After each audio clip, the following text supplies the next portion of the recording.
What's up, guys? Welcome back to Project Auto, and today we are doing the final step of this Chrysler 300 Android head unit install. So I'm very excited to show you guys. We're picking up where we left off from before. We're going to be tucking the cables in and working our way to the front of the car from the back of the car to hook up that backup camera to the head unit. So pretty much we're going to grab our pry tool and we're going to be working along this little insulation that we've got along the door jambs. You can see you could use your finger if you don't have a pry tool. It's not too difficult. But you can also use the pry tool to push the wire in. So you can see you'll basically just be working it across. It's very easy to do. There's enough room in there to make it fit perfectly fine. There won't be anything noticeable. Now once you get halfway through the car, you've got the pillar that you're going to have to go through, and you can in fact tuck this in, and once again it's easier with a pry tool. You could probably have like a flathead screwdriver or something, but you're going to kind of tuck it in underneath the plastic, and we're just going to do this. As you can see here, once you get it through, you can't even tell there's a wire there. It's barely noticeable, and when you push it in far enough, it'll go a little deeper, and it'll be closer to the outside of the car, and it'll go in through one side, out the other. As you can see here, there's no visible wires, only at that little rear seat belt area. You're going to see a little bit of the wire, but no one's really going to notice it. And that's just how it's going to have to be for pretty much any car you're going to be installing it in. So now we're going to be working our way across the A pillar, and it's going to be pretty much the same technique, just going to be using that tool to push it in. And you can see here, once you get it through, we're going to pop out here at the end. Now you've got this little plastic trim piece here that you can actually kind of pull. It doesn't have very much resistance, so we're going to tuck the wire right underneath it. So and then we're going to pop it out of the bottom here. So once again, it's going to be kind of a two-handed job, but you're just going to pull the piece to the side and tuck it underneath, and then we're going to work our way through the glove box. As you can see, there's a little area here that you can actually toss the wire through. It's kind of like a little opening, and right now I'm showing going over where the box opens, but we're actually going to change that later and go under. I was still trying to figure out what's the best way to have the wire here, but we don't want it to interfere with anything. We want it to be pretty much invisible, and also we need enough length to actually reach the head unit. Like I said, the Chrysler 300 is a big car, so we're going to kind of need the space. So instead, when you work it around here, you'll see that you can't actually see the wires. Then you'll pull them through, and you can actually stick your hand from the inside of the glove box to where the head unit sits, and these wires will not interfere with anything. Alright, so one thing I want to note is also have your USB cords and the GPS and any aux cord if you're going to be using that as well. Have them also wired through. Leave them in your glove box and stick the wires through into where the head unit sits here.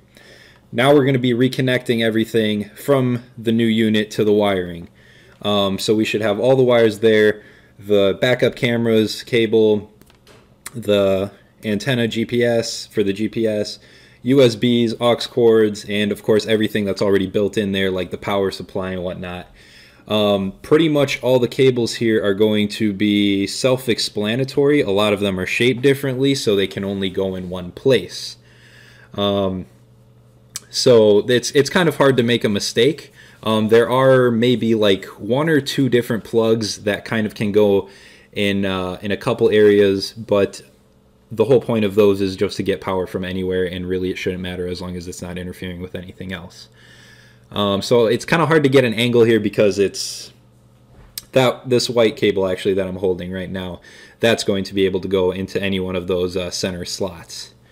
But once again, hard to get an angle back here, but everything has its own shape, and just like you can always use the old head unit as reference because the plugs are generally going to be the same. You've also got the antenna for the radio that you'll be plugging in. It's kind of a round little plug as well.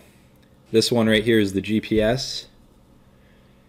And so make sure everything's seated properly, and you don't have to quite click it back in before you test it out, as in pushing the head unit in. Make sure everything is plugged in properly before turning on your car, or replugging in the battery, because if you don't do this properly, then it's likely that the anti-theft system will kind of interact with the car, and it might lock your car. Like you won't be able to start it. So make sure everything's put together properly if you're going to test it beforehand.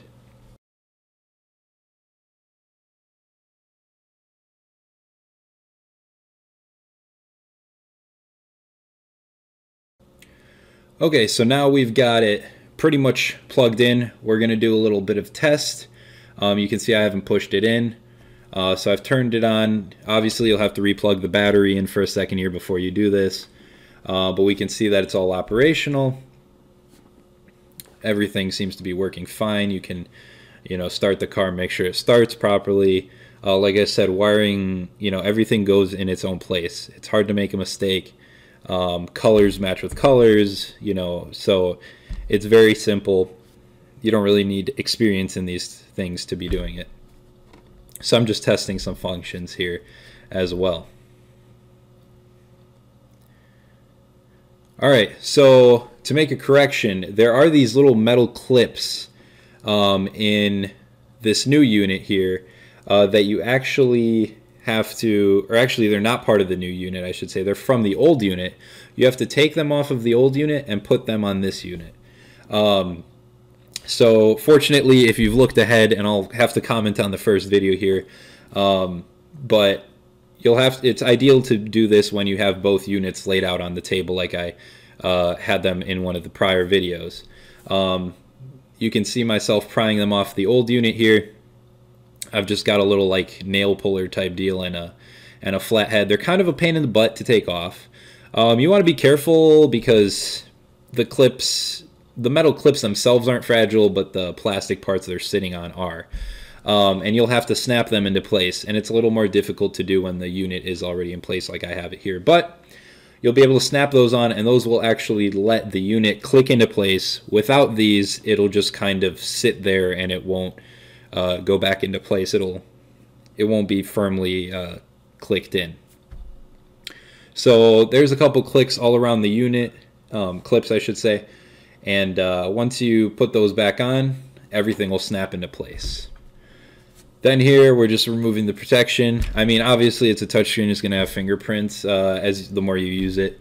So there, you could probably get some generic like screen protectors and cut them to size or something like that. But as you can see here, we're starting the car. You've got the music and the Bluetooth right on the front page. It's also got a speedometer. Because mine's a touring model, I don't know if it's synced up like a 300C would with its digital, because I don't have a digital speedo. But it could just be the unit itself.